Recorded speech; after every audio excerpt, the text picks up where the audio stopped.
Friends आज આપણે પરાઠાનો લોટ બાંધીશું। સૌપ્રથમ મેં ઘઉંનો લોટ લીધો છે, એમાં જીરું એડ કરીશું, પછી થોડું સ્વાદ અનુસાર મીઠું લઈશું, તેલ એડ કરીશું। પરાઠામાં થોડું આગળ પડતું મોવણ હોય તો પરાઠા એકદમ સોફ્ટ અને સરસ બને। હવે એને મિક્સ કરી લઈશું।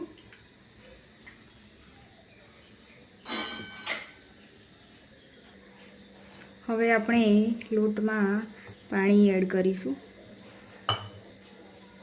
પાણી એડ કરીને લોટ સરસ ભેગો કરીને બાંધી લઈશું।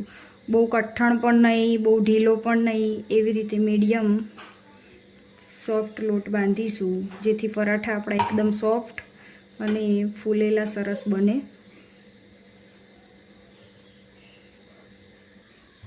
આવી રીતે લોટ મસળી લઈશું, થોડું તેલ લઈશું, જેથી લોટ એકદમ સ્મૂથ થઈ જાય અને મસળવામાં તકલીફ ના પડે।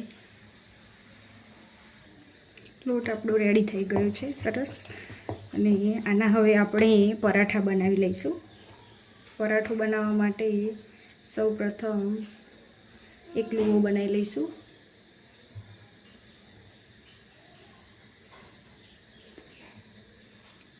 અને હવે ગુરડું લઈને હવે આપણે પરાઠું વણી લઈશું।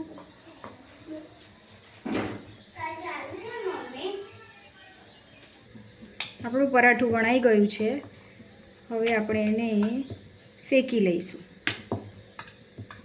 જીરું નાખ્યું છે, જે અંદર દેખાય છે। જીરાના લીધે પરાઠાનો ટેસ્ટ એકદમ જીરાના લીધે ટેસ્ટ બહુ સરસ આવે છે પરાઠાનો। લોઢી ગરમ થઈ ગઈ છે, આપણે પરાઠું નાખી દઈએ। પરાઠું શેકાઈ જાય એટલે એક સાઈડ શેકાઈ જાય એટલે બીજી સાઈડ ટર્ન કરીશું।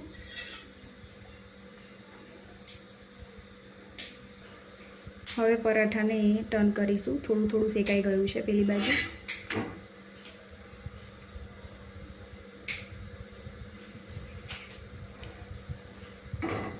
થોડું તેલ લગાવીશું, આગળની સાઈડ તેલ લગાવી દઈશું, જેથી કરીને સરસ ફૂલીને મસ્ત ક્રિસ્પી તૈયાર થાય પરાઠું આપણું। ટર્ન કરી દઈએ, દબાઈ દઈશું, દબાઈને શેકીશું એટલે સરસ શેકાઈ જશે। આછા ગુલાબી રંગનું શેકાય ત્યાં સુધી પરાઠું આપણે શેકાવા